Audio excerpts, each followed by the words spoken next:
శ్రీ గురుభ్యో నమ. శ్రీమాత్రే నమ. మా భక్తి టీవీని ప్రోత్సహిస్తూ ఉన్నటువంటి మా ప్రేక్షకులందరికీ ధన్యవాదాలు తెలియజేస్తూ ఉన్నాము. మీరు ఇచ్చేటటువంటి ప్రోత్సాహము మాకు మరిన్ని వీడియోలు చేయడానికి చాలా చాలా సహకరిస్తోంది. దయచేసి మా ఛానల్ని సబ్స్క్రైబ్ చేసుకొని వాళ్ళు సబ్స్క్రైబ్ చేసుకోవలసిందిగా మా మనవి.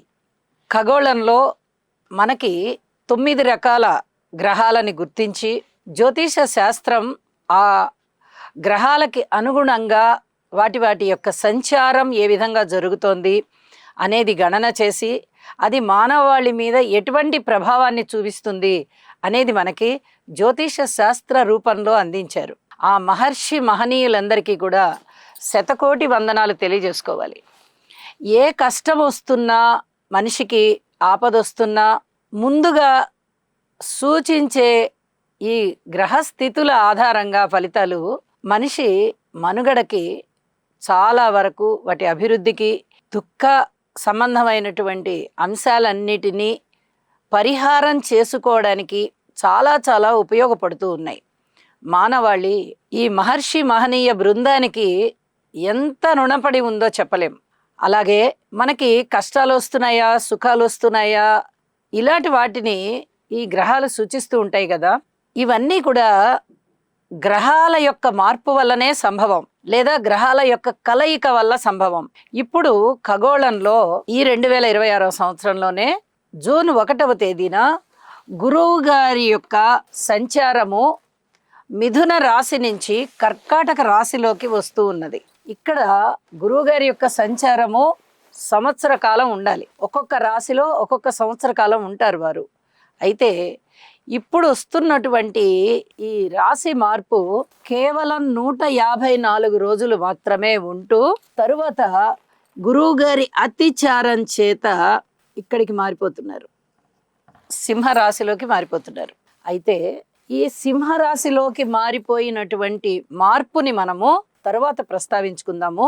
ముందుగా జూన్ నెలలో 1వ తారీఖు నుంచి నవంబర్ 1వ తారీఖు వరకు, అంటే జూన్ నెలలో 30 రోజులు, జూలై 31 రోజులు, ఆగస్టు 31 రోజులు, సెప్టెంబర్ 30 రోజులు, అలాగే అక్టోబర్ 31 రోజు, ఇక నవంబర్ 1వ తేదీ వరకు. కాబట్టి ఆ నెలలో ఒకరోజు వెరసి 154 రోజుల కాలము గురువుగారు కర్కాటక రాశిలో తన యొక్క ఉచ్చస్థానంలో ఉంటున్నారు. ఇది ఎంత అద్భుతమైనటువంటి గ్రహస్థితి అంటే మనము మిగతా గ్రహాల గురించి అస్సలు మాట్లాడబోవడం లేదు. కేవలం గురువు గారి యొక్క ఉచ్చస్థాన సంచారం గురించి మాత్రమే మాట్లాడుకుంటున్నాం. మిగతా గ్రహాలలో ఏవైనా మనకి అంత అనుకూలం లేకపోయినట్టయితే కూడా గురువు గారి యొక్క ఈ కర్కాటక రాశి సంచారం వల్ల చాలా అద్భుతమైనటువంటి ఫలితాలు ఉంటాయి. ఈ స్థానం ఏ ఏ రాసుల వారికి అద్భుతమైన స్థానమో ఇక వాళ్ళందరికీ కూడా తిరుగులేని విధంగా ఉంటుంది. ఏ విధంగా ఫలితాలు ఉండబోతున్నాయి మరి 154 రోజులు ఫలితాలు ఉండడం అంటే అది అస్సలు మాటలైన విషయం కాదండి. బంగారం పంట పండుతుంది, అటువంటి స్థితి అన్నమాట. గురువుగారి యొక్క ఉచ్చస్థాన సంచారము బంగారాన్ని పండించేటటువంటి కాలం. గురువు అంటే అసామాన్యమైనటువంటి గ్రహం కాదు. ఆయన దేవతల యొక్క మంత్రి. గురువు, బృహస్పతి అనే పేర్లతో పిలువబడుతూ ఉంటారు. దేవగ్రహం ఇది, అత్యంత శుభగ్రహం. అలాగే విద్యకి, సంతానానికి, చక్కటి జ్ఞానానికి కారకుడు అయిన, మంచి క్రమశిక్షణ, మంచి ఆలోచన, ప్రవర్తన, వీటన్నిటికీ కూడా గురువే కారకుడు. అలాగే ఉన్నతమైన స్థితి, ఒక టీం లీడర్ అంటారు కదా, అలాంటి టీం లీడర్ యొక్క స్థితిలో ఉండడం కానీ, ఒక ఉన్నతమైనటువంటి స్థాయిలో ఉండడం కానీ, 10 మందికి మంచి చెప్పేటటువంటి జ్ఞానం ఇచ్చేటటువంటి, అలాగే ఒక పురోహితుడి దగ్గర నుంచి, ఒక వేదం చదివే వారి దగ్గర నుంచి, ఒక శుభకార్యాలు చేయించేటటువంటి పంతులు గారి దగ్గర నుంచి, ఇక ఈ వేద విద్యలన్నీ కూడా గురువు గారికే సొంతం అని చెప్పచ్చు. ఆయన కారకత్వాల్లోవే ఇవన్నీ. వేద విద్యలే కానివ్వండి, మంత్రిత్వమే కానివ్వండి, మంచి సలహాయే కానివ్వండి, మంచి ఆరోగ్యమే కానివ్వండి, మంచి దేహపుష్టే కానివ్వండి, కీర్తి ప్రతిష్టలు కానివ్వండి, జ్ఞాన సంపద కానివ్వండి, మఠాధిపతులు, పీఠాధిపతులు, అలాగే టీచింగ్ ప్రొఫెషన్లో ఉన్నవారు, అంటే టీచర్ దగ్గర నుంచి ప్రొఫెసర్స్ వరకు వీళ్ళందరూ కూడా ఈ గురుగ్రహానికి చిహ్నాలు అవుతారు. వాళ్ళల్లో ఆ గురుబలం బాగుంటేనే అద్భుతమైనటువంటి ఆ ఉద్యోగాలలో ఉంటారు వాళ్ళు. అలాగే జడ్జీలుగా రాణిస్తారు, లాయర్లుగా రాణిస్తారు. ఏ ఉద్యోగంలో ఉంటే ఆ ఉద్యోగంలో వన్నీ తీసుకొని వస్తారు. అంత అద్భుతమైనటువంటి వారు గురువు. ఒక్క గురుబలం ఉన్నట్టయితే జీవితం మూడొంతులు ప్రశాంతంగా గడిచిపోతుంది.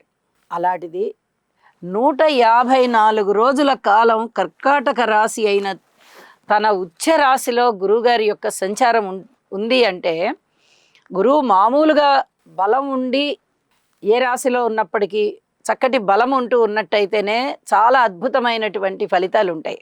అలాంటిది తన యొక్క ఉచ్చరాశిలోనే ఉన్నారంటే అది అస్సలు మాటలైన విషయం కాదు. చాలా చాలా అద్భుతమైనటువంటి ఫలితాలు ఉండబోతున్నాయి. గురువుగారి యొక్క స్థితి సంచారము చాలా ఉత్తమోత్తమైనవి అని మనం ఎన్నో సార్లు చెప్పుకుంటూ ఉన్నాము. ఎంతో మంది కూడా మీకు తెలియచెప్పి ఉంటారు. గురువుగారి గురించి ప్రతి మనిషికి ఇంతో అంతో తెలుసు.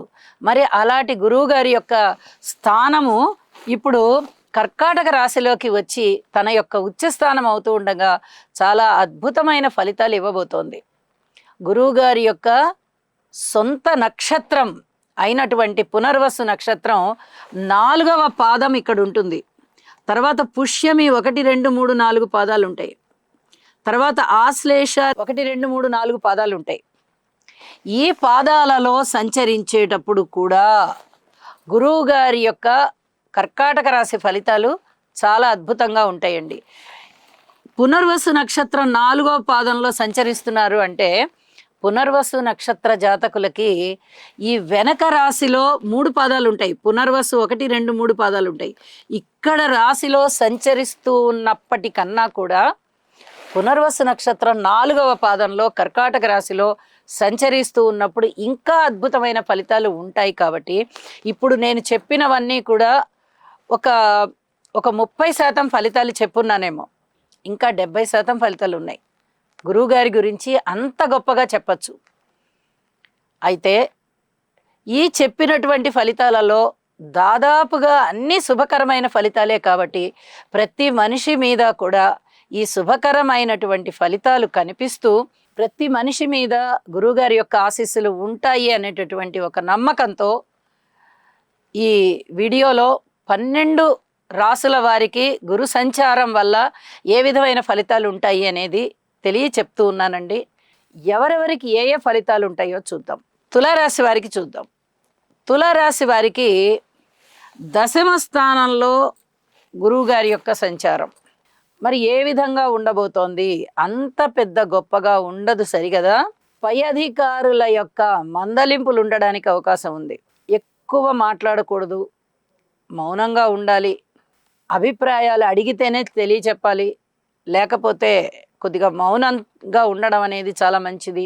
వీరు కొంచెం శారీరక పరంగా కష్టపడతారు. గురుబలం తగ్గిపోయి ఉంటుంది కదా, అందుకని ఈ శరీర కష్టం అనేది కొంచెం పెరుగుతుంది. అన్నదమ్ములతో సహాయ సహకారం ఉండదు. మాతృవర్గ రీత్యా కూడా అంత చాలా బాగున్నట్టుగా ఏమీ కనిపించదు. మాతృ సేవ చేయడం చాలా మంచిది. అలాగే రుణభారాల విషయంలో కొంచెం రుణాలు పెరగడానికి అవకాశం ఉంది. ఏదో విధంగా ఖర్చులు పెరుగుతాయి. వీళ్ళు దైవాన్ని సర్వస్య శరణాగతి చెయ్యాలి. అనేక విధాల స్తోత్ర పారాయణాలు చేయడము, యోగా చేయడము, ఇలాంటివన్నీ చేస్తే చాలా వరకు గురువుగారి యొక్క ఆశీస్సులు దొరుకుతాయి. ఇది చాలా చెప్పదగినటువంటి సూచనగా చెప్తూ ఉన్నాను. తప్పనిసరిగా శనగలు దానం ఇవ్వడము, గురుగ్రహ స్తోత్రాలు పారాయణ చేయడము, గురు సేవ చేయడము, అలాగే గురు ఆలయాలకు వెళ్ళి గురువుని సందర్శించడము, గురు ఆశ్రమాలకు వెళ్ళి గురువు గారికి ఇంతో అంతో సేవ చేసి రావడము, లేదా ఆశ్రమానికి సేవ చేయడము, ఎవరికైనా పసుపు పచ్చని రంగు వస్త్రాలు దానం చేయడము, శనగలు దానం చేయడము, పెద్దలకి సేవ చేయడము, తప్పనిసరిగా ఈ సేవలు కొన్నైనా చేయండి. పరిహారాలని తప్పనిసరిగా చేసుకుని మరింతగా మంచి ఫలితాలు పొందగలరు. శుభం. సర్వే జనా సుఖినో భవంతు.